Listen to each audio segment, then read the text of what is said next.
to share something with you. That might put me in a very negative light, yeah. Relationships are not my forte. See if someone grabbed up my wife or something completely different ballgame. I'll walk away from here, and this has been like a therapy session.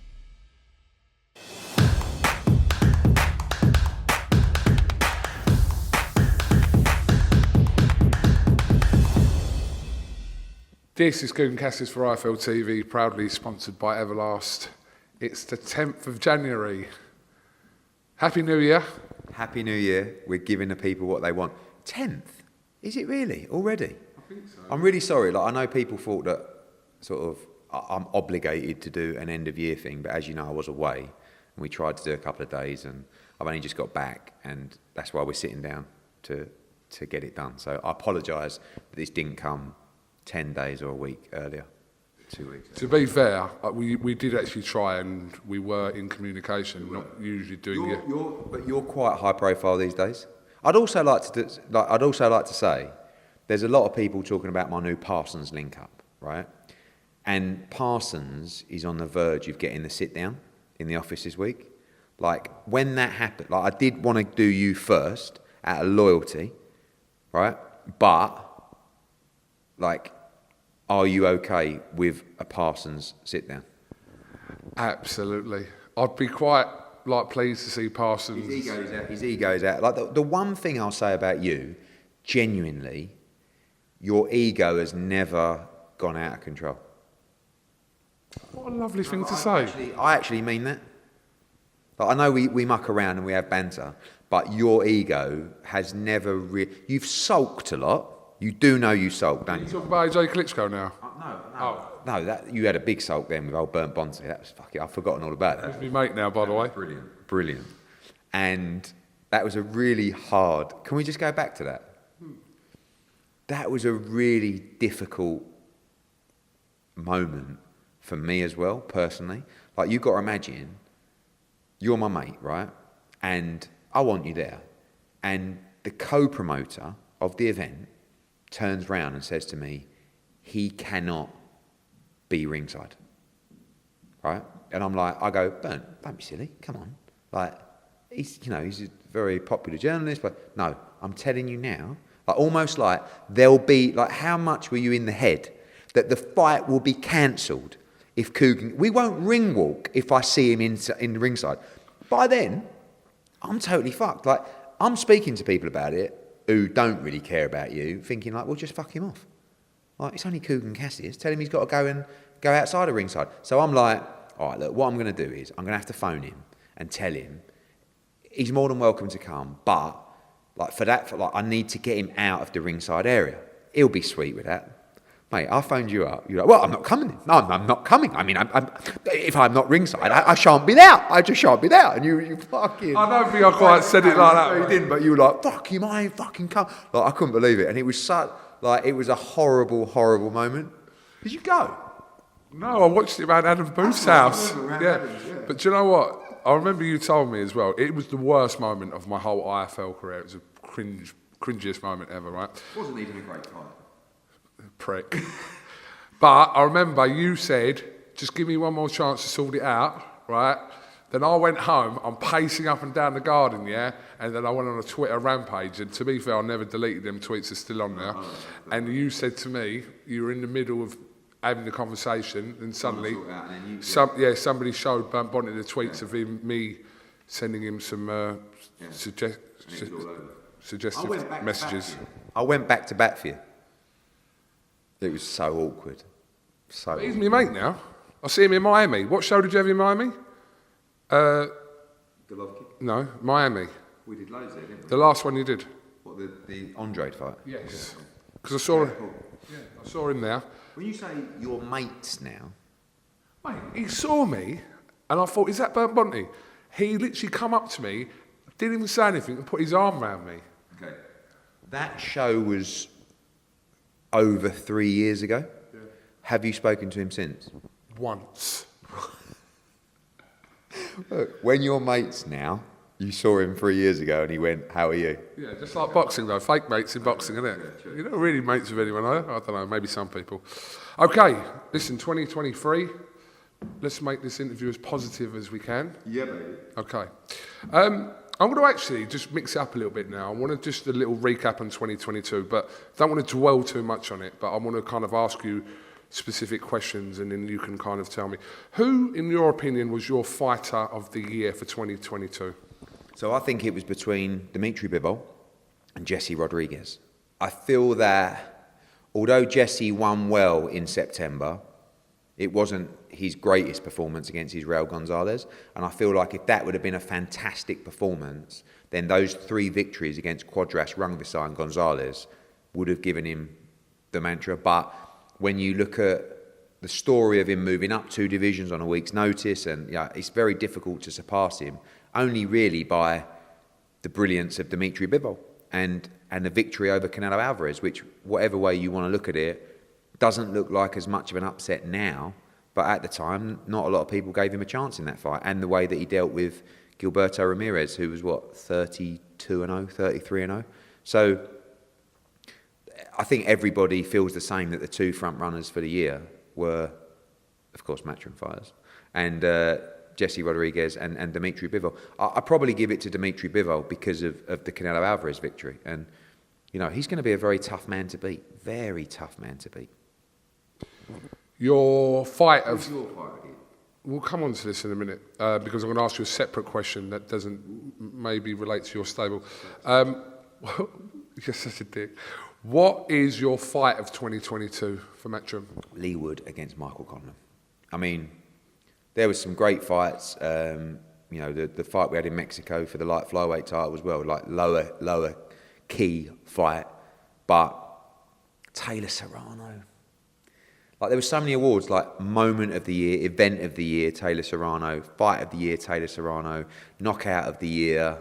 See, like, you've got Taylor Serrano, Lee Wood, Conlan, and Cordina Agawa. So, like, dramatic moment of the year, not even rivaled, Lee Wood against Conlan. Fight of the year, Taylor Serrano. Event of the year, Taylor Serrano. Knockout of the year, for me, is not Wood Conlan. Knockout of the year, for me, is Cordina against Agawa. Because that was a one-punch special that just was seen everywhere in the world.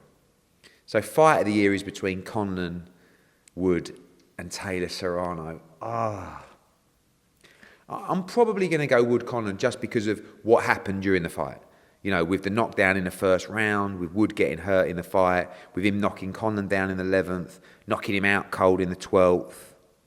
Yeah, very difficult one, but I think I went around the houses on that one. Who is your fighter of the year that wasn't associated with your promotional company? Ooh, I didn't know that there was other fighters. Ha ha ha ha. My fighter of the year.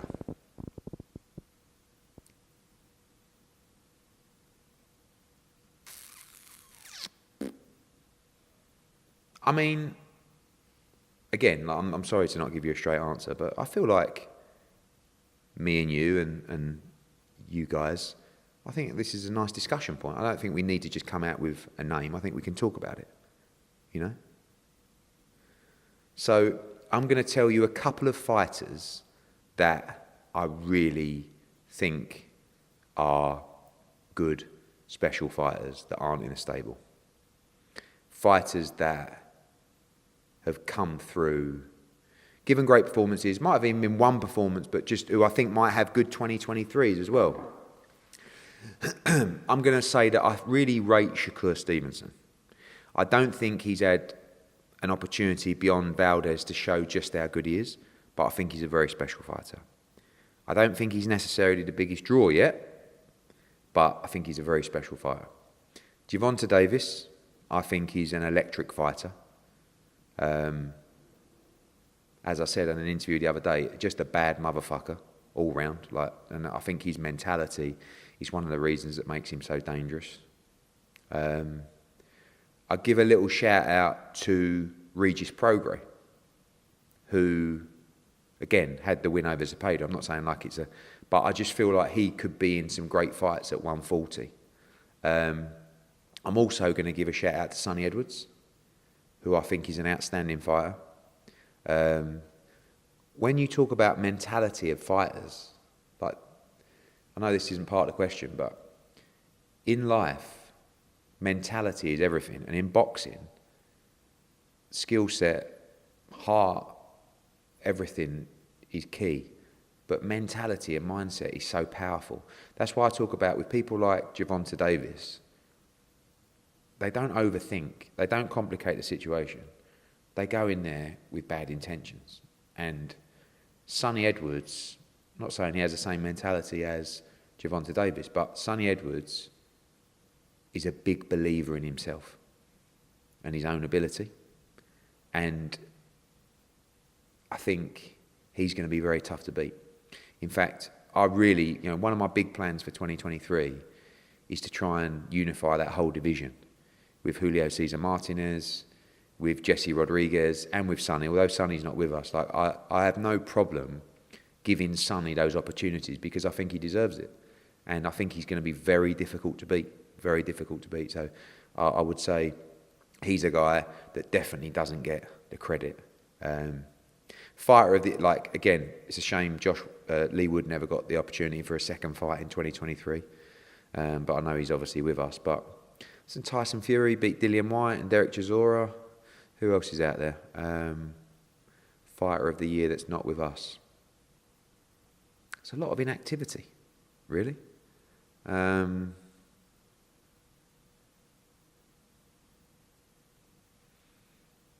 Who else has had a good year? Artur Beterbiev, great fighter.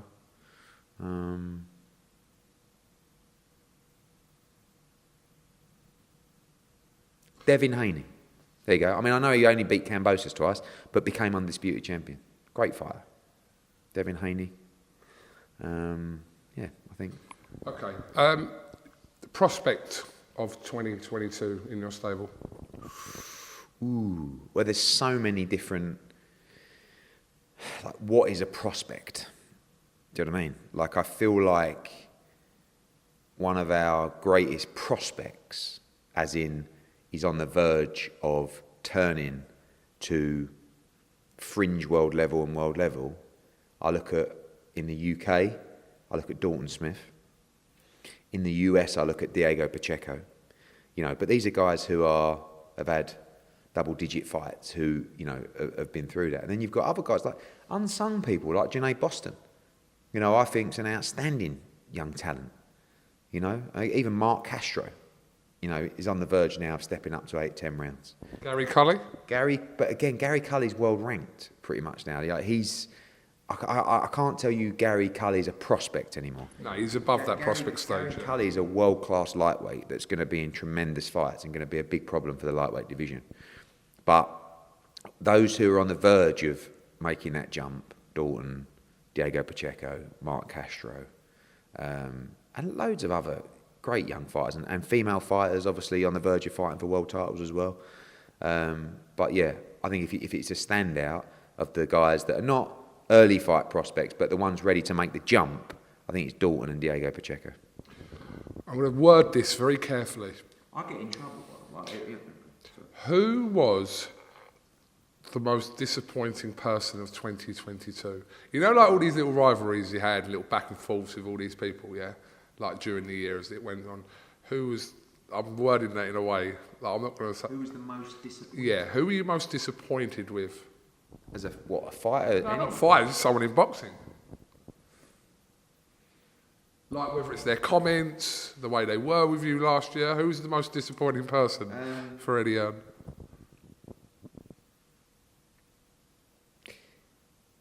I would like to say that I'm proud of myself. Because something happened at the end of 2022 which gave me an opportunity to really enjoy myself. Right? And I'm talking about Gervonta Davis leaving Mayweather Promotions. Right? I never said a word. Did I? No. And I would like to pat myself on the back for not going there. Because I won't get any credit for it. Like, they still hate me. Right?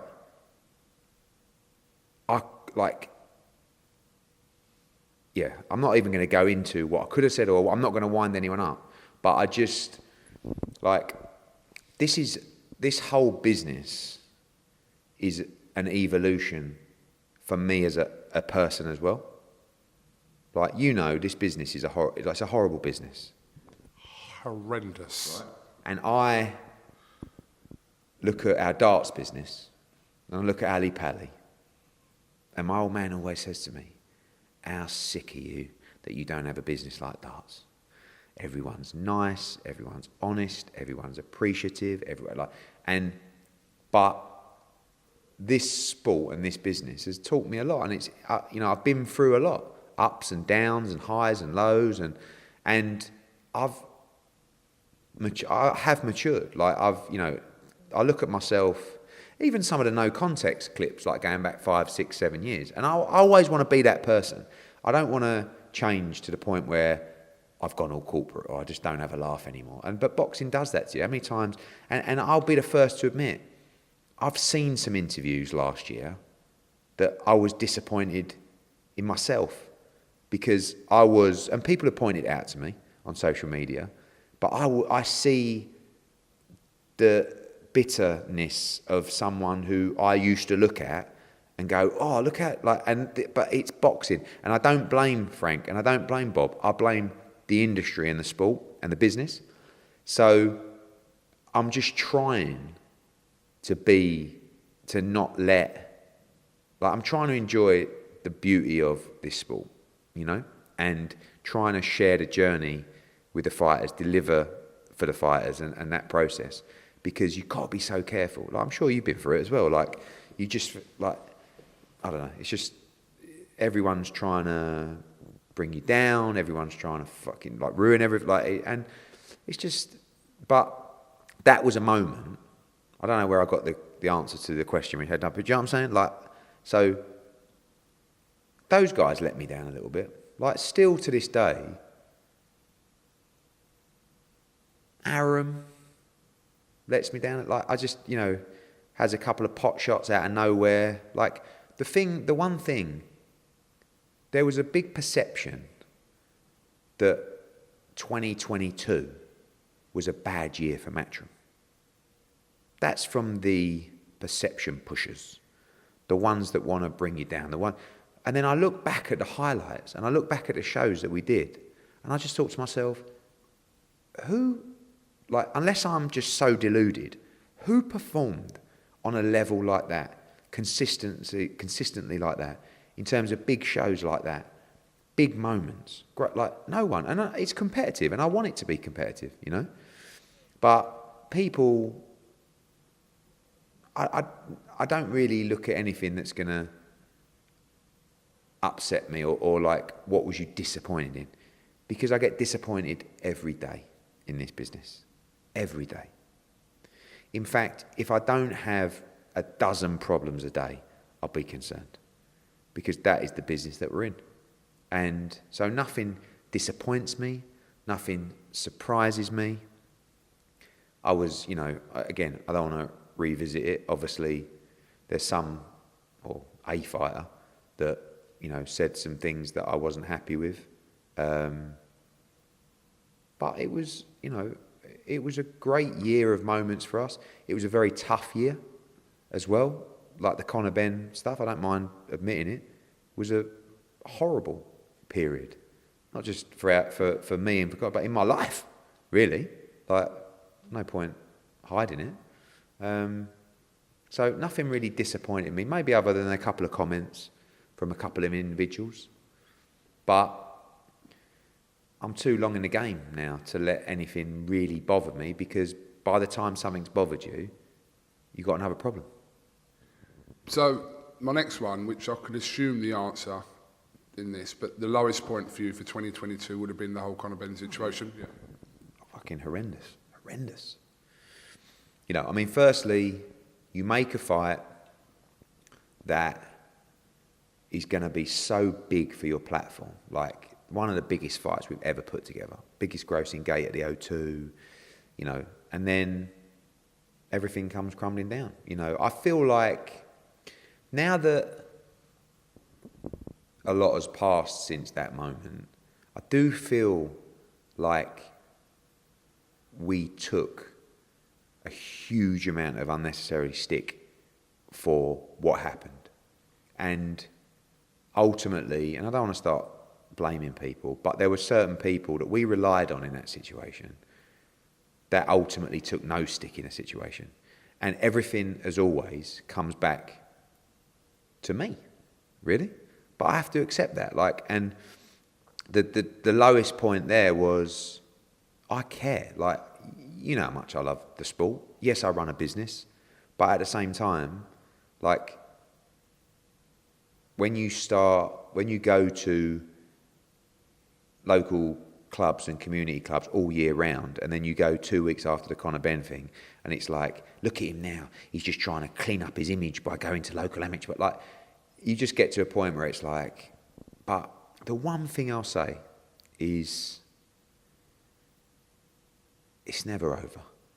And this is a really, like, I think the one thing that I learned through that situation is things will always get better. You know, even when you feel like there's no way out. Like, literally in that situation, I would have the day from hell, and you go, fucking hell, well, can't get much worse than that. And then the next day, something else is said, and then you go on and you've got Simon Jordan here, or you've got Spencer Oliver here, or you've got Frank Warren here, and you've got Ben Shalom here, and everyone is trying to stick the knife in. Everyone. And it's like, fuck. And it's like day after day after day.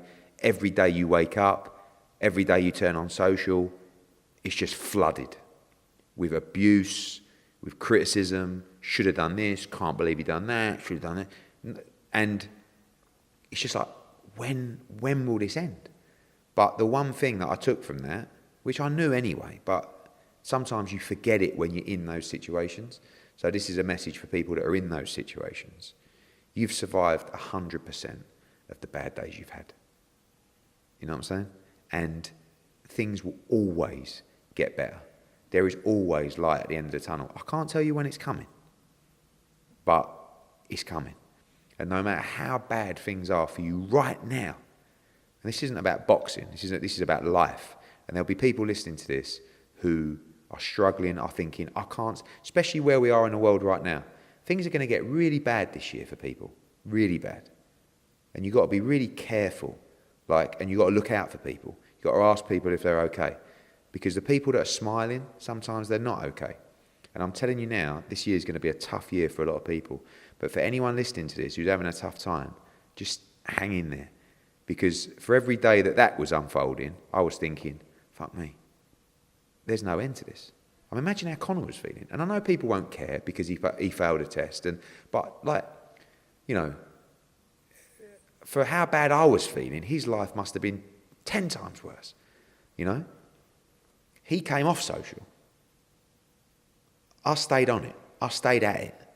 I took it all of it. I took it all. Every bit of criticism, every bit of stick, I saw every single bit of it. And that's okay, because it just makes you stronger. And it's just another lesson in life. It's another moment you went through on your journey. And I'm a big believer that everything happens for a reason. Things happen to mould you, things happen to change you, things happen to educate you, things happen to show you your path. And that was one of those moments. And I will look back on that moment as one of the worst moments of my life and my career. But I'm not mad at it. I don't look back and say, oh, I can't, I just, you know, and it was tough. But now that I've been through it, I'm glad I went through it. You know, and it shows you that you can't win all the time. And that's another lesson for people. No matter how good things are going, something is coming at you, a challenge. Doesn't matter whether you got everything or you got nothing. You are going to be approaching challenges in your life. Hurdles, obstacles, bad moments, darkness. It's coming.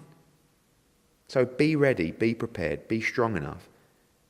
Have goodness in your heart to deal with those situations. Because I always think that when things are going well, we've done 3 or 4 good shows, and it's like, I always think to myself, fuck, it's coming.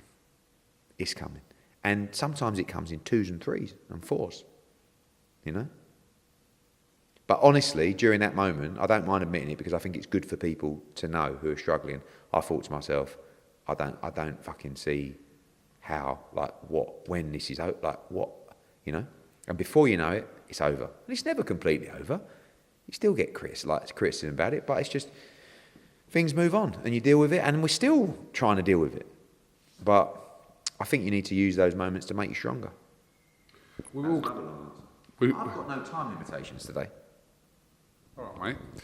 We will come back to this kind of Benn situation. Just to wrap up kind of this little reflection on 2022. Well, if there was a single regret of 2022 for yourself, what would that have been? I think probably the moment where, during that situation, I think the only time we were at fault in that situation was the moment that we were told that the board wouldn't sanction that fight. It was the few hours after where the heads went a little bit to think, we've been fucked here. Like, you've had this for nearly a month, and now you want to make this decision, you want to leak something to the press, and it was ego, it was, you know, it was a mistake to even address the media at the workout to say, no, hang on a minute, we want to speak to our lawyers, we want to speak to the board. Do you know what I mean? But it was just, yeah, it was handled so badly by situations out of our control as well. And people will say, oh, no, but it was. And we are guided by the governing body, and we waited on that decision. And when it came, I probably regret addressing the media straight away. Like, you know, we went to the workout. But you're thinking on your feet. Like, you've got to understand, you know, you've had this situation, you're waiting on a decision from the British Boxing Board of Control, and then you get the decision literally as you're driving to the workout, and you have a decision to make at that moment. The undercard are working out. Conor Benn and Chris Eubank are on their way to the workout. What? Do you pull the workout? Do you proceed with it? No, you proceed with the workout. We're going to deal with this. We're going to speak to the lawyers. We're going to speak to the team. We're going to speak to... And probably those few hours, I would say, were probably a mistake. And on reflection, after a couple of hours, when we sat down and we went back to Wasserman's office with Calla and we talked it through and we looked at the various options that we had, we said, no, we have to abide by our governing body and we will not be doing this fight. And probably those hours before were a mistake. Okay, so that is 2022 kind of wrapped up. But 2023, let's fucking go, mate. You're up for it, you boy. Hey, good boy. Keep that energy. All right, all the way through? Yeah. All right, let's see if we can do it. Let's start with Anthony Joshua. A lot of rumours about potential opponents for April. We know that he's travelling to America shortly to link up with his new trainer, which I'm assuming will be announced in due course. But what is the current situation with Anthony Joshua? So the current situation is, you are quite right, he will be heading to America for his camp very soon. Lots of speculation about his new trainer, which has been selected, and that's over to Anthony. You know, I think it's quite a personal thing, over to him to let people know when that link-up begins and who that's going to be. April 1st is the proposed date for his return at the O2 Arena. A number of opponents. The speculation is now rife with various different people. Otto Warlin, Dempsey McKean, seen loads of people linked. He will be fighting a real fight. It will be against a quality heavyweight, and that is being closed at the moment. As we sit here on Tuesday at 5 p.m, there is no opponent signed for Anthony Joshua. So I can't tell you who it's going to be, but we expect to close that deal in the next 48 hours. in this country, yeah, For April the 1st. I mean, I did say the O2 Arena. Oh, you did say the O2? I did. So I must have missed that, sorry.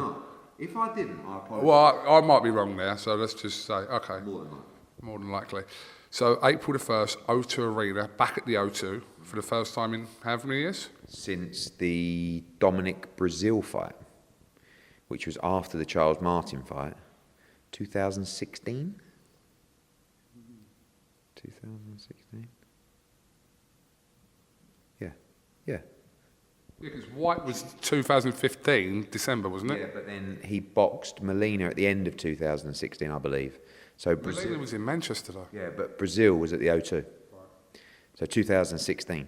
So the first time in 7 years back at the O2. Almost. With regards to his new trainer situation, is this somebody that he hasn't worked with in the past? Mm-hmm. Because we know he'd done like a little tour of America with different trainers. This is a new trainer. Again, I don't.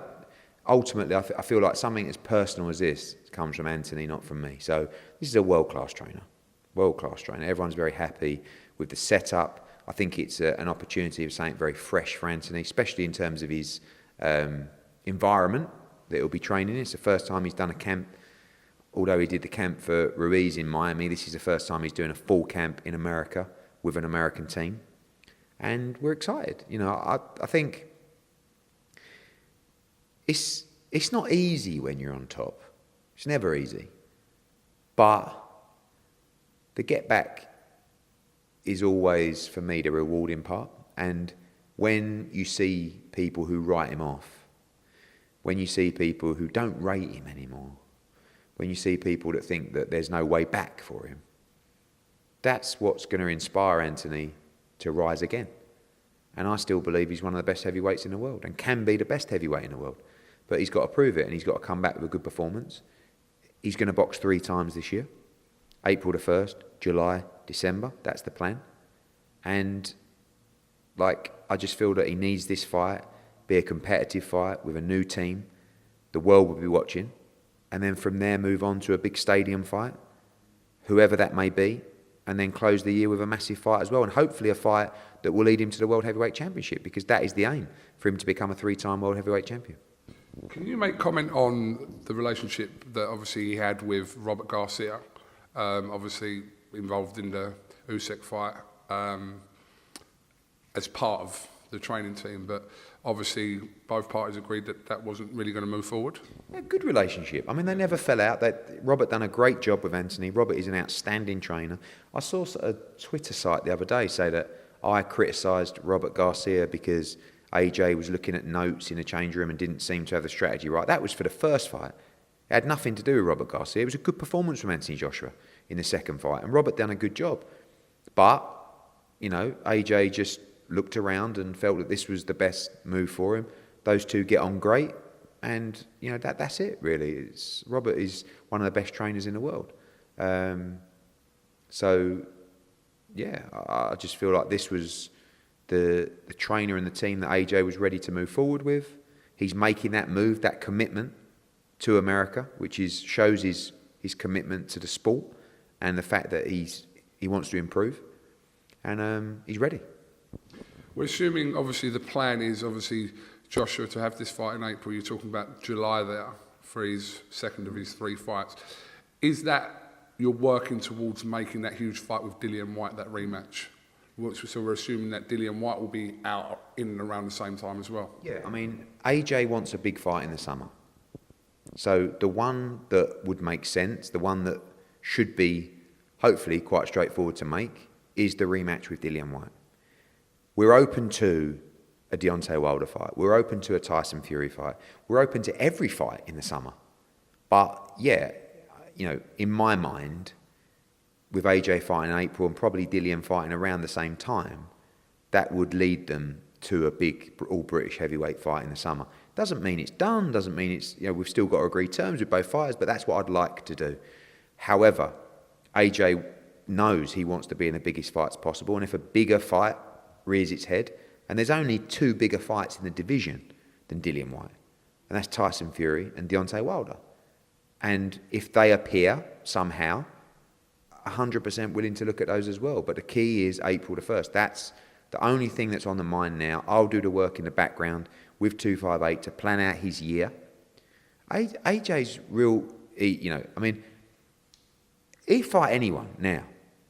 Now, he'll fight Fury now, he'll fight Wilder now.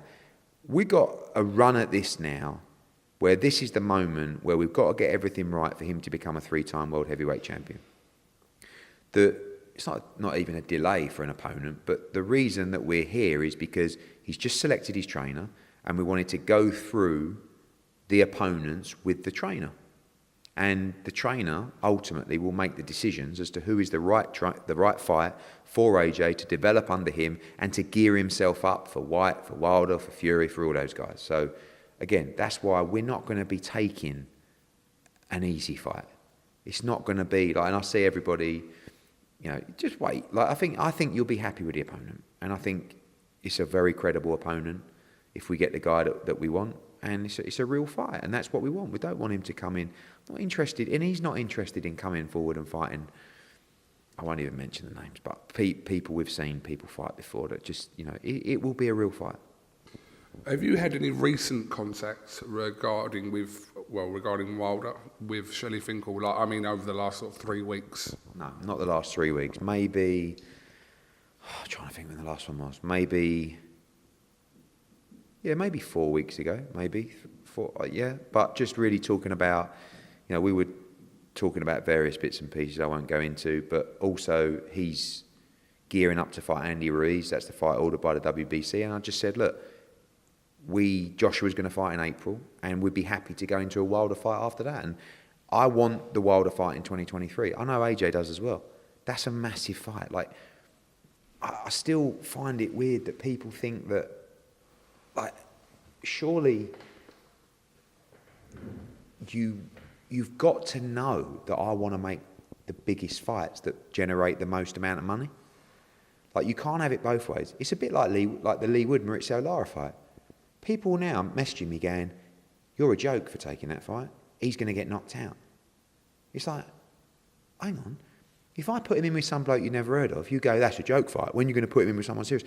This is like, you can't say that I'm a money hungry, like, whore. Thank you, mate. Appreciate that. And then tell me that I don't want to make the fights that will make me the most money. Do you understand? Like, there is no real financial value for making a small Anthony Joshua fight. People talk about, oh, he's your cash cow. Is it like, you don't really understand. The way I'm going to make the most money is to put him in the biggest fights possible.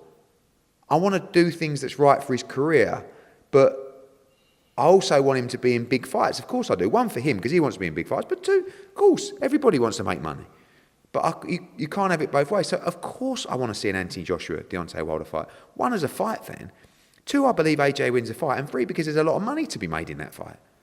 So, don't be under the illusion that I don't want to make that fight. I want to make that fight. I want to make the Tyson Fury fight. I'm very happy that AJ will have this fight in April to get back to winning ways, to get back to improving, to have time with his new team to gel. Because he's gone Usyk back to back with different teams and, a lot going on. So I'm excited. I'm really excited. This is the most excited I've been on Anthony Joshua's journey so far. Because I just think I think it's exciting. You go into that fight in April, you know that defeat, it's all over, really. Like, it would be a third back-to-back defeat, and yet a great performance and a show-real knockout gets everybody saying, we're back, baby. And that's what I can't wait for, because I love it when the back's against the wall. You have to understand that. That's the best moments. And this is one of those moments for AJ. I know you don't want to, obviously you're talking about April 1st and that's the priority at the moment, but there's the situation regarding Tyson Fury and Alexander Usyk have some bearing, obviously, on AJ's kind of, maybe the summer one, but definitely the one for the end of the year. What happens in that fight? Assuming that fight's going to happen around the same time, March, April. But I'm assuming that's correct in what I'm saying. I didn't really understand the question, but I will. Well, I kind of said it clearer. I said it will have some impact, obviously, on his fights after April 1st. What happens with Usyk and Fury? Am I talking what, Sri Lankan? I get roughly what you're saying. So I'll help you out here and say that AJ, look, he'd still fight Usyk again, but he's lost twice to him. I feel like whether the third fight happens, the second fight was a lot closer than the first fight, but I can't tell you that that's the aim is to fight Usyk for a third time. The aim would be to fight Tyson Fury, Deontay Wilder, Dillian Whyte, all the big fights.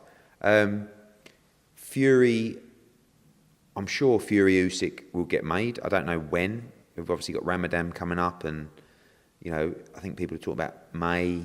I don't know, but the problem is going to be is the WBA have decided that their mandatory's next. So Daniel Dubois is in golden position because ultimately he's in a step-aside stakes for that fight. So congratulations, Daniel Dubois, about to get a lot of free money. And Filip Hrgovic is the IBF mandatory. So the winner of that fight is going to get hit with all kinds of mandatories. This always happens in Undisputed. You saw it with Josh Taylor. So a lot of these world heavyweight title belts are going to become vacant.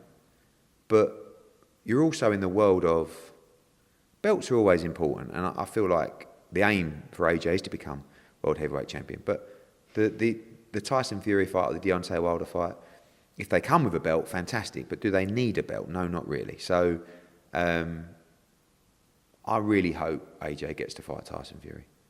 I really do, because even from a completely selfish point of view, I feel like if we don't make that fight at some stage, and I really don't feel like I've been the reason why that fight hasn't happened, but I feel like I would not let people down, but I just know how many times I get asked a day about that fight on the street, in a petrol station, on a train, wherever it may be. And I feel like, I don't know, I just wouldn't like to finish in boxing without making that fight. And it's not a case of, it'll get made when they're not in their prime. They're in their primes now, and they will be for the next year, 2 years. So I can't control what other people do, or if other people retire, or people get injured, but like personally, I really want to make that fight. And I know AJ really wants that fight. And I believe Fury will take that fight. So we'll see what happens. Okay, let's move on, kind of with Dillian Whyte now as well, because I did kind of ask you, but you didn't really answer his part in this play for a potential summer fight with Anthony Joshua. So what are the plans, or what discussions have you had with Whyte regarding kind of the similar path he's going to take with Joshua to make that fight? Well, very similar. Spoke to Dillian yesterday, which I actually did. And it's kind of working backwards too. The plan now is to try and make that deal for the summer fight. Obviously, AJ's got a deal with April 1st. Once we do that deal with Dillian Whyte, we'll then look at when he fights as well. And let's see if we can find a deal for the summer between those two. That's the first thing to do. And then we'll look at the date for Dillian Whyte to return. He will want to fight again before July, probably around the same time as AJ. And that's really the route for Dillian Whyte. In the meantime, he's up for fighting anyone. Deontay Wilder, Andy Ruiz, whoever it may be. Just coming back to the situation regarding Conor Benn. We've seen social posts from Conor not that long ago regarding his situation, but we haven't seen anything kind of concrete or like a resolution to this. So I'm assuming this is all still ongoing. What can you tell us about his situation? We know he's out in Australia at the moment. He's training, etc. But what can you tell us about that currently? Well, what I can tell you is back at the beginning of December, Conor Benn submitted his report, his evidence, whatever you want to call it. It was a 280-page comprehensive document that answered all questions from the most advanced scientists, doctors, and it was presented to the WBC, who ultimately govern the testing. We were told, or sort of publicly saw Maurizio say that we'd have an answer by the end of December. And it's now January the 10th, and we're waiting on that decision. It's a complex situation for Maurizio and those guys to deal with. It's a very high-profile case. There's a lot of answers that need to be unearthed from the questions that we've asked and the document that has been presented by them. But we need an answer. Maurizio has made it clear that Conor Benn is clear to fight, free to fight in commissions, that ultimately this is a ruling by the WBC to confirm whether he will be allowed in their rankings. But it's bigger than that for us. Does that make sense? Like, we want the case to be heard. We don't want, like Conor Benn, with this supporting document, can go and get licensed in 2-3 dozen different commissions, territories, whatever. Conor wants this case to be heard so that he can move forward with his career. People giving him criticism can get a response and a decision. This happened 7 months ago. Okay? 6 months ago, 7 months ago. He last boxed 10 months ago, 9 months ago. So, whilst we're being told he can resume his career, we feel that publicly a decision needs to be made and the case needs to be heard. So we're waiting on the WBC, and I'm not even having a go at the WBC. I think it's, this is a big moment for Conor Benn's career, and there's a lot on the line for a lot of people, including a lot of issues in that report. So, but Conor Benn needs to and wants to resume his career ASAP. But we would much rather resume that career with a decision from the governors of the testing process. Does that make sense? So it's not just a case of, well, we'll just carry on, because we're going to get criticised, So let the document come out, let the truth come out, let the WBC hear that, make a decision, and then Conor Benn will proceed with his career. But we ask the question, when? And please hurry, because, and I know people won't care for Conor Benn, but he's been through now 4 months of this with a lot of uncertainty, and let's hear it. That's what we're asking for. So I believe the WBC will do that, and I believe Conor Benn's career will resume. And when that will be, whether that's April, whether that's June, July, you will see him back in the ring this year. I have every confidence of that. And you will see him, in my opinion, fight Chris Eubank Jr. in the biggest fight of the year. But I still want, I don't just want to move forward, and this has to be heard. And that's why the WBC are there. That's why they have this program in place. So hopefully they do that as soon as possible.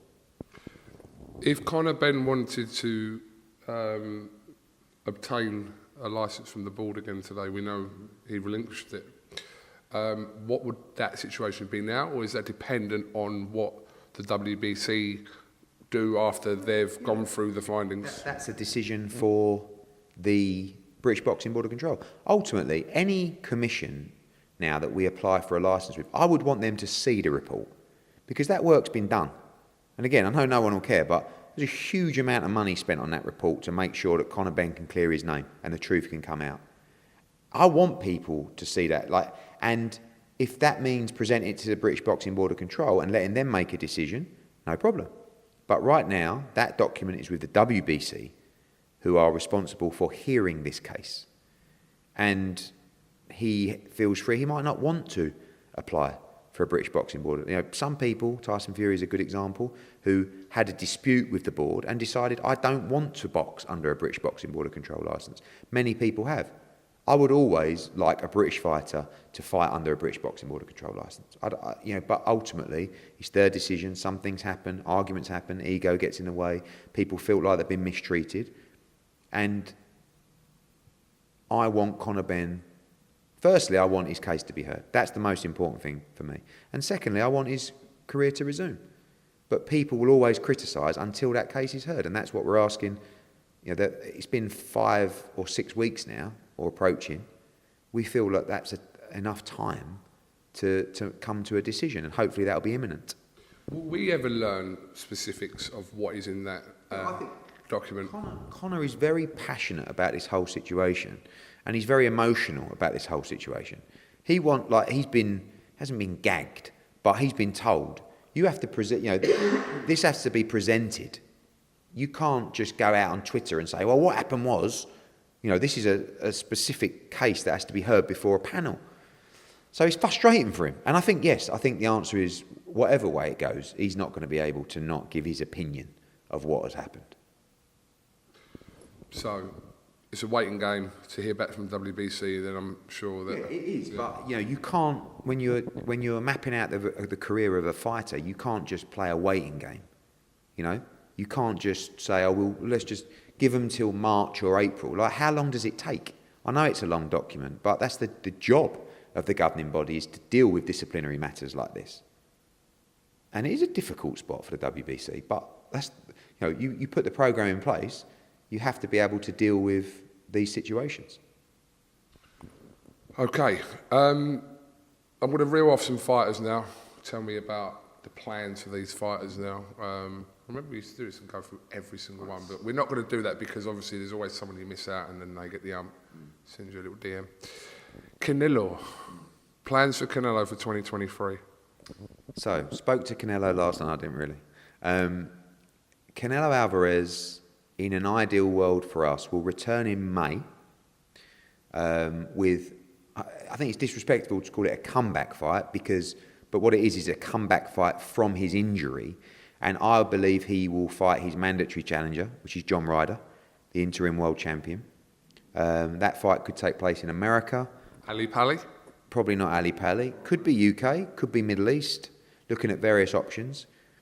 And then I'm going to put my neck on the line and say that Canelo Alvarez will fight Dimitri Bivol for the undisputed championship at 168.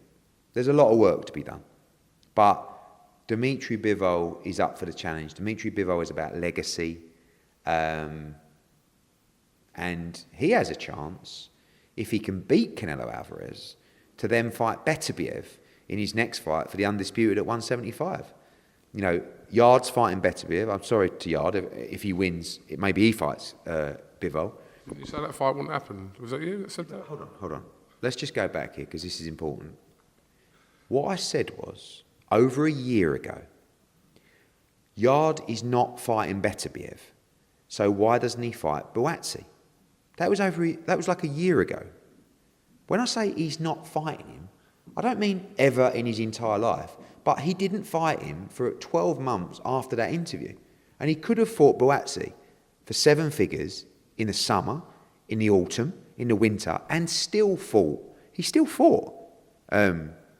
Yard. He boxed at Telford Shopping Centre, and so he could have boxed Buatsi, right? So people go, you said he'd never fight. All right, well done. He fought him 13 or 14 months later.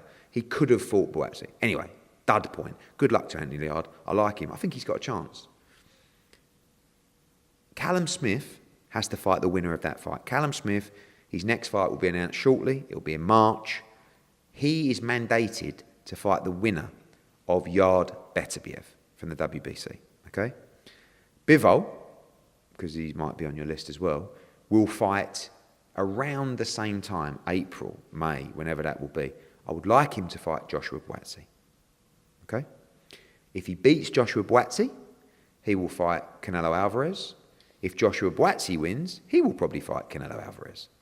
But that is the way the light heavyweights plan out. Okay? So, in answer to your question, in an ideal world, Canelo Alvarez will fight John Ryder and Dimitri Bivol if John Ryder fails to pull off the big upset. Okay. Katie Taylor. Katie Taylor, all being well, against on February the 4th. I mean, I say all being well. I'm very, very... I'm in a difficult situation here because we represent Erica Cruz, the WBA featherweight world champion. Erica Cruz is going for the undisputed championship against Amanda Serrano. I want Erica Cruz to win. If she wins, there'll be no Taylor Serrano. Okay? So if Amanda Serrano makes history and becomes undisputed, along with Alicia Baumgardner on our double undisputed bill on February the 4th at the Hulu Theatre, Madison Square Garden, she will fight Katie Taylor in May. Where that will be, I can't give you an answer. What I can say, can I? I'll say it anyway. It will be in Ireland. Croke Park. I mean, I don't want to go into too much, but, you know, there's a lot of work to be done at Croke Park, in all honesty, to stage that fight there. And I'm not willing to talk further on it at the moment, and I'll either be talking extremely positively or extremely negatively, but it is very much our plan to stage Taylor Serrano in Ireland in May. Eddie, we know you've announced your show for Nottingham on February the 18th with Lee Wood against Maurizio Lara. We touched on this earlier on. So, yeah, this is going to be a big year for Lee Wood. Massive. I mean, firstly, let's take a moment to appreciate the fucking massive set of cojones that Lee Wood has. And for all the people who, when we announced the Maurizio Lara fight for what, September last year, and Lee Wood pulled out with a torn bicep, said, oh, he's bottled it, his bum's gone, he never wanted to fight Maurizio Lara. He just asked for it to be rescheduled immediately. So let's take a moment of appreciation for Lee Wood's cojones, please. Thank you. Okay. Secondly, Lee Wood gives us, potentially, another epic night at Nottingham Arena. I mean, look, Froch Butte was great. Condon Wood, unbelievable. Wood Lara is going to be total mayhem. So that fight, I mean, when you look at Josh Warrington's future, losing a very close decision to Lopez last time, not a lot changes for Josh. I know he's not world champion anymore, and it's always the aim to be world champion, but his next fight will be against the winner of Wood Lara, or will be a big world championship fight in America. And if Lee Wood beats if Lee Wood beats Maurizio Lara on February the 8th, Lee Wood will fight Josh Warrington at the City Ground in an ideal world. And if Maurizio Lara beats Lee Wood, Maurizio Lara will fight Josh Warrington at Ellen Road. So we have a fantastic hold on that featherweight division. And, you know, Josh, like, it's horrible to see a fighter lose, you know? But actually, and when I went into the change room after Josh lost, it was like, just to let you know, nothing really changes. You put in a good performance there. You've got plenty left in the tank. And sometimes you don't lie, but you're trying to lift the fighter. That's the genuine truth for Josh. All right, he may not go into that fight as world champion, and it may not be a unification, but it's still a massive world championship fight at a football stadium. So, but first, Feb 18 will give us all the answers. I can't wait for Wood Lara. He's a fucking unbelievable fight. Excuse my language. Okay, Chantel Cameron. Chantel Cameron, she has a mandatory next against Lennard 2. However, Lennard 2 looks like she's chosen to fight Michaela Meyer instead. So really want to put Chantel in a big fight. You know, I mean, there's a lot of fighters bubbling around. You know, people talk about a McCaskill rematch. People talk about, does she fight even Alicia Baumgardner? You know, you'd have two undisputed champions there. You've got Terry Harper will return in March. Does she fight Chantel Cameron? You know, but I think for Chantel, the fight is still Katie Taylor, you know, and I think see what happens with Taylor Serrano, but you're talking about any time there's two undisputed champions, whether that's Baumgardner, whether that's Taylor. I mean, McCaskill's still undisputed at 147. You know, I feel like they're the kind of fights that Chantel Cameron needs to be in. I feel like she wants big fights, and she's going to get them in 2023. I want to ask you about one of your latest acquisitions, world champion Nina Hughes, who, yeah, phenomenal, and her story's great as well. But the fight with Shannon Courtney, how far are we away from that? That's the fight. I mean, there's a very simple route here. Nina Hughes against Shannon Courtney will be in April. Could land on the AJ card. Could land on our London show around a similar time. The winner fights Ebony Bridges in a unification. I mean, Ebony's been incredible in 2022. She now wants to unify. You know, the aim for Ebony Bridges is to try and become undisputed champion. And whenever you have another champion in the same stable, you must try and get them two together, because that's the easiest fight to make. So Nina Hughes against Shannon Courtney. The winner fights Ebony Bridges in unification in the summer. Alan Babbage. You know, Alan Babbage has unfortunately learned about the politics of boxing when you're in a position to fight for the world title. You know, like, he was so active. I mean, he hasn't boxed since June, yeah, something like that. And the reason being is because a couple of months ago, the WBC ordered him to fight Mary for the interim world title. And then a week ago, while we're negotiating that fight, which looked like it was going to be February, March, they order Alan Babbage to fight Rosansky for the full WBC Bridgerweight world title. So, on one hand, it's an unbelievable blessing, right? And it's an incredible opportunity. On the other hand, the inactivity has been really frustrating for him. And I hate to see it, but the problem is if you take a fight and you allow someone else to do something else, you kind of lose that opportunity. So Alan Babbage will fight Rosansky for the WBC Bridgerweight world title. And it's very likely, I want to say, probably now you're looking at early March for that fight, because Rosansky wasn't ready for February the 4th. We tried to do that fight at MSG. But it's been a frustrating period for Alan, but this is such a golden opportunity, a life-changing opportunity. And you know, if he can win that world title, everything will change for him, and the patience will be worth it.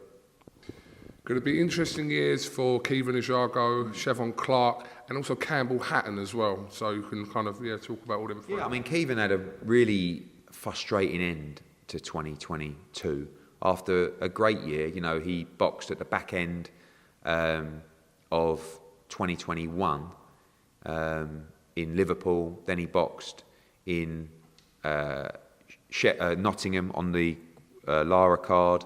Another great performance after that as well. And then was set to have the third fight of 2022, perfect, damaged his hand, and it was a blow. You know, I had to pull out of the fight on the Katie Taylor card, and now waits really to be ready to fight again. Expect to see him back in March. One more fight, and then I want to see him in a big fight. You know, he's world ranked. I've seen a lot of his posts talking about almost a bit of criticism from the Irish media for him becoming a forgotten man. This happens in boxing, where you sort of have 6 months of inactivity, no fault of anyone's. But he needs to come back, get his hand right, one more fight, and then straight into a big fight. And, you know, he's going to have a big 2023 as well. Chev Clark, I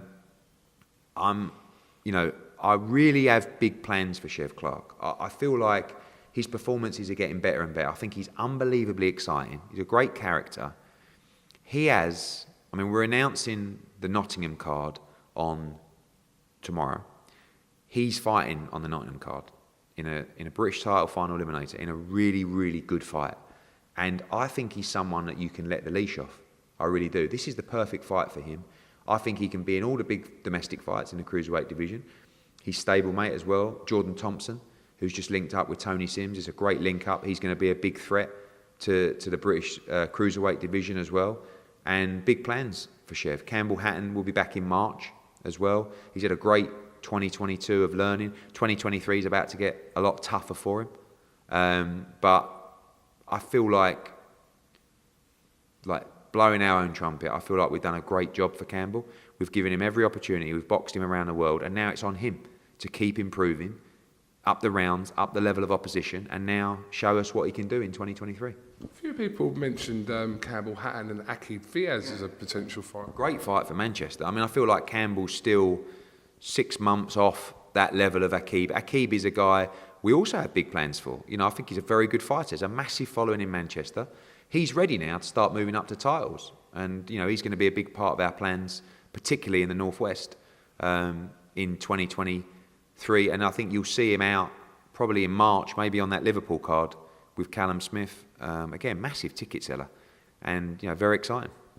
Great end to the year for Fabio Wardley, new British champion with the win over Nathan Gorman. Yeah, big year again for Fabio. Very proud of Fabio because, you know, I know everyone keeps talking about the white collar background and like that, and it gets a bit boring, but you can't ignore what he's done. You know, when you talk about mindset in boxing, Fabio's a good example of that. Good mind, smart thinker. I mean, the Gorman fight was thrilling, you know, and that was a big moment for him. And it was a life-changing moment for him because, you know, he made great money in that fight. He's now going to get much more money moving forward, and he's going to be in bigger fights. And when you get to this level, it's all about management, career management, you know, because he's got a very good team around him. He's got obviously a great head in Whyte, who's experienced every side of professional boxing. It's so easy to make a bad decision. Like, you need to have a plan. And the plan for Fabio, firstly, is keep your feet on the ground. We know what type of individual he is, and I know he'll do that. Secondly is get the right fights, get the right money, but get the right progression. And for me, the right progression, anytime you can win a Lonsdale belt outright, is a great thing to do. Dalton Smith's in the same position at the moment. You know, Dalton could move on now, but he wants to win that Lonsdale belt, and I would love to see Fabio win the Lonsdale belt. You know, there's fights for him in the heavyweight division, Cash Ali, Dave Allen, David Adelaide. There's 3 fights there that would see him win the Lonsdale belt. There's no tearing rush with Fabio, but he will still want to progress. All roads for Fabio lead to Portman Road, Ipswich Town Football Club. I want to see him fight there because for us, that's never been done before. There's never been a big fight like that, really, in that part of the world. He can do it. And for me, it goes British title, European title, world title level. It's really straightforward. Don't complicate things, you know? And I think Dillian will know that. Dillian knows there's still improvements to make, but he's a very, very exciting prospect. And people love to watch Fabio Wardley. You know, great talker, great mind, good athlete, good-looking boy, great fighter. I think he's going to be a star. Sandy Ryan. Sandy Ryan's had a great year. You know, I feel like she made a decision. She was very vocal, wasn't she? You know, she was very vocal on social media. She was very vocal against her opponent. And kind of like the world almost came crumbling down a little bit when she lost to Farias. You know, she got a lot of stick because when you play that game and you lose or something happens, you're going to get more stick than you would otherwise. She took herself away from it. The bounce back from Sandy Ryan was really impressive. Like, when she returned for the rematch, I'd always look at Sandy, you know, fight week or on the scales and think, I'm not saying you cut corners, but I just don't feel like your prep has been that of a world champion or an elite fighter. And when she returned from the Farias fight, I saw a different person physically. I saw a different person between the ears. I saw a different person in the eyes. And I feel like Sandy probably hasn't got the credit because she's now gone the other way into almost a lot of a quieter mode where she's just... And a good example again to people, take yourself out of that place. You don't need people infiltrating your mind with opinions and negativity when you know what you need to achieve or you know what you need to do. So she probably hasn't got the credit she deserves. Comes back with a great performance against Farias, you know, a great performance against Anahi Sanchez. She's ready. And when we talked about Chantel Cameron earlier, we should have talked about Sandy Ryan fighting Chantel Cameron. And there's probably a fight to go first, or maybe 2, but we have big plans for Sandy Ryan, and I have a lot of respect for her for what she's done and what she's come back from. Because you never get the credit for jumping in early. You only get the criticism for defeat. You know? What should have happened after the Farias fight was, fucking hell, fair play. You stepped up to world level in what, your 4th fight, and you got beat in a close fight. But you'll come again. It wasn't that. It was, haha, gutted, you're over. That's the world we live in. It's disgusting, really, but it is what it is. But the comeback from Sandy Ryan has been really good, and I really am personally invested to see her go on and win a world title, because I really respect what she's done. Right, Eddie, I've got literally 3 or 4 minutes left on this card. So I'm going to reel some names off. You're going to have to talk very fucking quickly. Okay. Right, let's talk about all the FIs. Okay. Give me a triple. Well, Galauya fight, just going great. I mean, 3 fights, 3 10-rounders, world ranked now. I think he's 2 fights away from fighting for the world title. And when you talk about the flyweight division, Jesse Rodriguez, Sonny Edwards, and Julio Cesar Martinez, stick Galauya fight in that mix as well. You know, ready for a big fight soon. I believe he's going to be world champion in 2023. Galauya came through a war in Abu Dhabi. And the most pleasing thing about that was he showed that he still wants it, because there's plenty of tough moments in that fight. Galauya will be returning in Nottingham and ready to just be put into big fights. Like, he wants to be in big fights in the super bantamweight division. So 2023, my prediction is at least 1 Yafai fights for the world title, hopefully 2. Johnny Fisher, Abash. He's going to be out in March. Got good plans for Johnny. 2 fights in the next 4 months. Fight announcement pending. Really excited. He will be on the road for his next fight, i.e. away from London. But it's going to be a great card, and it's going to be another huge attendance from the Romford Bull Army. Keep progressing, Johnny Fisher. I want to try and find a way to move to 8s and maybe a 10 by the end of the year. But, you know, just keep the unbelievable train going for Johnny Fisher and the Bosch Army. Mark Dickinson and Pat McCormack. Yeah. Was trying to do a Newcastle show for Feb, but it's going to be moved to March. Next gen card looks like with all of our top talent from the Northeast, of which there is a lot. I mean, you talk about McCormack and you talk about Dickinson. Also, of course, Cyrus Patterson with a great performance last time, Callum French and others as well. So that's going to be us showcasing the best Northeast talent as they move over the next 12 months to start headlining a big arena there. Sol Dakers. Sol Dakers will be out very soon as well. I mean, he was nice and active after coming back from his injury. Pretty advanced Sol, like in terms of where he's at. And I think, you know, he's another guy, when you talk about Fabio Wardley, there's another guy in Sol Dakers that in 6 months could be ready for a shot at the British title. Zelfa Barrett. Zelfa Barrett, I mean, I watched that fight back with Rakimov the other day. Fuck me. When he hit him with that uppercut, like, he was just so close to becoming world champion. So the plan is Joe Caldina against Rakimov in April. And I think I'd still like to make Caldina against Zelfa Barrett. I think it's a great all-British fight. I thought Zelfa came in at, 4 weeks' notice for Rakimov. Perforated his eardrum in the fight, was very unlucky. Thought he gave a great performance. And you could well see Zelfa on that Joe Caldina card as we gear up potentially for him to fight Joe Caldina once he comes through. Maxie Hughes. Maxie Hughes, I mean, desperately trying to secure him a big fight. We are also negotiating with Cabrera for the IBF Eliminator, and that's probably the route we're going to take. I do like Gary Cully against Maxie Hughes as well, to be honest with you. But at the same time, I feel like Maxie has earned the opportunity or the right to fight a big name. But there's a lot of posturing going on in the lightweight division. But I still feel like we're going to come through and deliver him. But by the way, and I said to him the other day when we were talking, we've delivered for Maxie, and he's delivered as well. But there's another level that we want to go to, and it's the level that sets him up for life. Okay, Jordan Gill and John Hedges. Jordan Gill, tough defeat. I mean, I would quite like to see Jordan move up to super featherweight. And I want to see him fight Isaac Lowe. I mean, those two non-stop at it on Twitter. I think Isaac's a great character. Hopefully we can make that fight once Jordan's ready to return. Hopey Price. John Hedges as well. Sorry, John. You know, young man, going great under Mark Tibbs. I feel like there's so many more levels for John to show. Just nice and slow, you know, just nice and active, nice and slow. Keep learning, keep improving. But he's had a good 2022. Sorry, who you say? Hopey Price. Listen, Hopey's ready.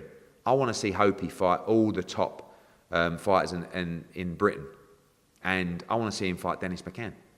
I think that's a great fight. I really do. And again, you're going to see the best of Hopey Price against the best opposition. And it's time now for him, I think, and Dave, and they know that as well, to just let the shackles off and just go. And I really think he's a special fighter. Felix Cash? Felix Cash, we want to make the Ammo Williams fight, but at the same time, he's been ordered to fight Signani. So he would like to just get that European strap as quickly as possible and then fight Ammo Williams. It's a great fight. Hopefully we can get that made, and we're just trying to negotiate with OPI at the moment on the Signani fight, and that could be next, but for me the focus is Felix Cash against Ammo Williams. Metcalf? JJ Metcalf? JJ Metcalf is well placed, number 3 now with the WBA. Could be in a big fight on the Taylor Serrano fight in Ireland. Could even be in a fight, a WBA eliminator or an interim title. So, I feel like with JJ, sent me a really nice message the other day, because he doesn't really say a lot. It was just to say, just want to say thanks. But he should pat himself on the back, because he boxed Cheeseman, lost. Came out, he boxed Conway, lost. Then he went to Bilbao to fight Leharaja and won. And he stuck at it. He deserves everything he gets now. Solid winning leads, ready for a big fight. Okay, we have spoken about Cordina, haven't we? No, we haven't, but I did. Oh. I did about the fact that in April against Rakimov, we're just trying to finalise that at the moment, and you should get an announcement soon for him to become a 2-time world champion. I would just like to say that for anybody that felt a bit like you asked me the questions, so there's many more fighters that you didn't ask me about, but it's on you, not me. I know, I apologize, and I guarantee I'll get a few DMs as well as you will. Right, Eddie. I get asked this a lot about Martin Bakole. I know technically, not with you and all that, but surely he could be with some of your heavyweights, couldn't he, Bakole? Yeah, I mean, when a fighter's not with us, sometimes we still get the blame that we're not doing anything with them. Like, Martin Bakole is a very good heavyweight who had a good win against Tony Yoka. We don't represent him. It's not our job to get him a fight. But if one of our fighters had an opportunity to fight him, or we were looking, I don't rule out working with him. So I don't really know what your question is. But yeah, I rate him, and I like Billy Nelson. I don't have anything for, right now our focus is on our fighters and delivering our obligations, and he's not one of our fighters. So he's not really in the mindset, but he's a very good heavyweight, and I think he'll be in big fights, and he's a dangerous man in the division. Good fighter. Okay, just finally as well, obviously I know we have spoken about this before, and I think we just go on and on about it, but obviously it looks to me that Lawrence Okoye's now moved on, obviously, with Boxer and Sky, so yeah. Yeah, I mean, there's ongoing issues there, which, we'll deal with moving forward. But I think he's supposed to be fighting in March against David Light, and yeah, we'll see what happens. Okay, well listen, Eddie Hearn, it's definitely over an hour this. Yeah. Got to go and hit that Brentwood traffic now, mate. Oh, all the way to... Yeah. Down the A127. Down the A127, mate. Appreciate your time, as always.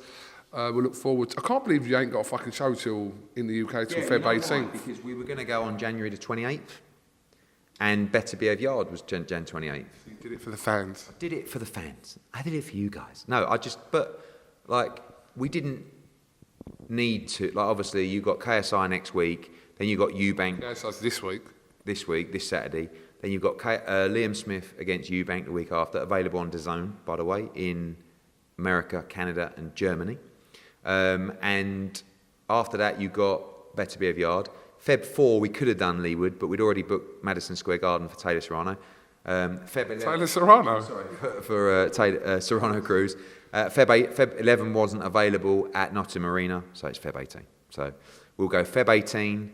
We will have the rest of our... To be honest, again, I'll be honest with you, I was trying to lock in AJ and Canelo to announce just this massive announcement, and hopefully we secure those and you still get a big announcement, but we couldn't wait any longer for Feb 18. Like, it's 6 weeks. I had to get that announcement out there. So Wood against Lara, we had to announce, and a big announcement coming, hopefully, with the majority of our schedule actually, hopefully, up to the end of May, real soon. We look forward to it. The last thing I'm going to get you to do is 2023, right? Get on your feet. No, not really. Take the mic. Just take the mic. Just follow my lead. Take the mic. Speak to the viewers. Give them some fucking hope for this year, mate. All right? Just give them some fucking hope. Right. The thing is, right, all you wonderful people out there, I want to give you hope, but I also want to give you the reality. 2023 will bring you great times. It will probably bring you sad times. It will probably bring you tough times.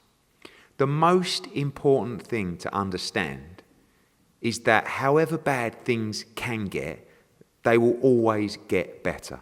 I know it's cheesy, but you have survived 100% of the bad days you've been a part of. You have to make sure that ultimately you're happy, whatever you're doing. You have to have a passion. You have to be driven, but you have to be involved with something that makes you get out of bed in the morning with a smile on your face and a spring in your step. We're only on borrowed time on this earth. And one day, however hard you're working or whatever sacrifices you're making, make sure they're worth it, because I promise you, you will look back one day and say, why? Why did I do that? Why did I waste my time? So have the courage to make the move. Have the courage to chase your dreams. Because if you don't, you will regret it. I promise you that. So what I'm saying to you is, I hope you have a great year. I hope you survive the bad times. I hope you really enjoy the good times. Try not to take life too seriously, but try not to let people who have no ambition or no input in your life infiltrate your mind and let you change direction on your dreams. Follow your dreams, follow your own mind, make your own decisions, and most of all, have a great, great 2023. I'm here for you. I'm here for boxing. I'm driven. I ain't going nowhere. You know I'm the best in the game, baby, worldwide. And we're going to have a great 2023. We're going to enjoy this sport. Sorry, I haven't finished yet. What? We're going to enjoy this sport. We're going to take time to invest in the kids, in the community, in grassroots boxing. Let's get as many kids as we can into all sport at grassroots level. I love you. I've been here for you for a long time. I know you got my back, the real ones, the good ones.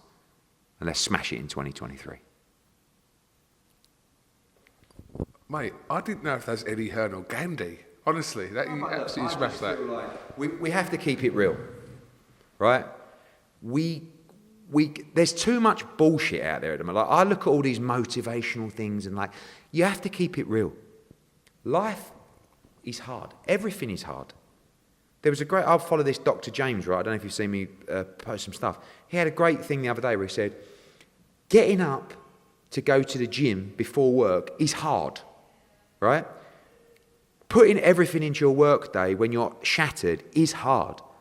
Like, being overweight and unfit is hard. Like, life is hard. Like, you have to choose your hard. One thing I didn't say in that epic speech was, get active. This is one for you. I mean it. No, I mean it. Get active. I am active. No, you're not active. I am active. How are you active? I'm active. What do you mean, like active? Define active. Okay. Get sunlight in the morning. Okay, that's a big no-no for you. Work out in the gym. If it's a walk, if it's a run, Right, I get you. Okay. So I promise you, you will not regret getting in the gym, being active.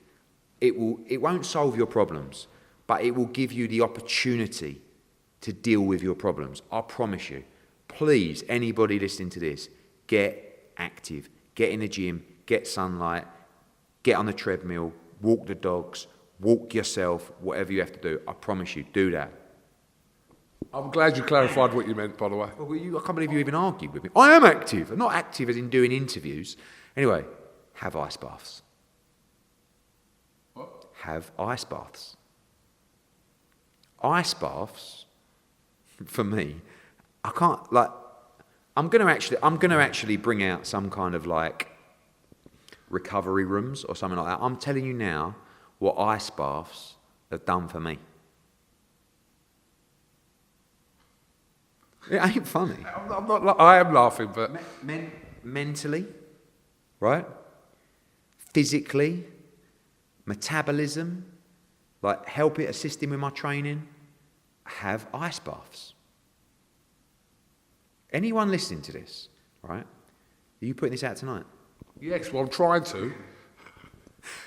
Tomorrow morning, you don't even need an ice bath at this moment because it's so cold outside. Before you go to work or when you wake up in the morning, ideally have a run or have a walk first. I want you to run your bath, just cold, okay? As high as you can without it flooding. Before you get in, I want you to take half a dozen or a dozen deep breaths. Then I want you to get in the bath. Now this isn't Wim Hof, there's a much more advanced than this, right? Take a breath before you get in. I want you to sit to your waist for 2 minutes in the bath. Then after that, I want you to slide down and I want you to try and immerse yourself to here for 2 minutes. Then I want you to go underwater with your face, have a wash or whatever you've got to do. Try and spend 4 to 5 minutes in a freezing cold bath. Right? DM me, tweet me, whatever you want to do, please just try it once. Down in our gym here, I've got an ice bath. Do you want to do it? What, right now? Yeah. No, absolutely not. Okay. Mate, I'm going to hit that traffic. This won't go out till about 11 o'clock at night. But you promised me, right? I'll do one, yeah. Right.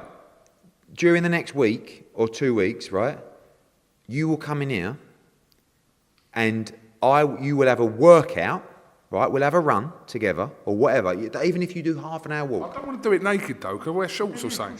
Mate, I don't want to see you naked. It'll give me horrors. Anyway. Right. All right. Donis. Absolutely ripped to shreds these days. Ice baths. And then you'll get in the ice plunge. Okay. See how you feel. All right, okay. But honestly, I'm not joking about that. Anyone just try it for me once. I'm telling you now, game changer. You think that you think just overnight you fucking look like this? No, there has to be a reason, and I'm putting a lot of it down to ice baths. Quick weight check, what are you? So put on a bit. I'm 107 kilos. In stone? 16 stone, 12, 13. That's exactly what I am. I'm 16 stone 13. Let me tell you something. Before I started doing ice baths, and listen, I've changed my life. I just took a decision to be healthy. I was 18 stone 12. Ice baths. Do it, let me know. Eddie Hearn, thank you very much. Go on. No, I'm joking. Go on. I want to just get this out tonight. It's like 6 o'clock. Brentwood traffic, remember that. Eddie Hearn, thank you very much. Happy New Year. Happy New Year to all the viewers at home. Let's smash 2023. Let's go. Let's fucking do it, mate. Fucking do it. Let's What happened? Never. Oh, shit. That's that fake lever, isn't it? Get up there.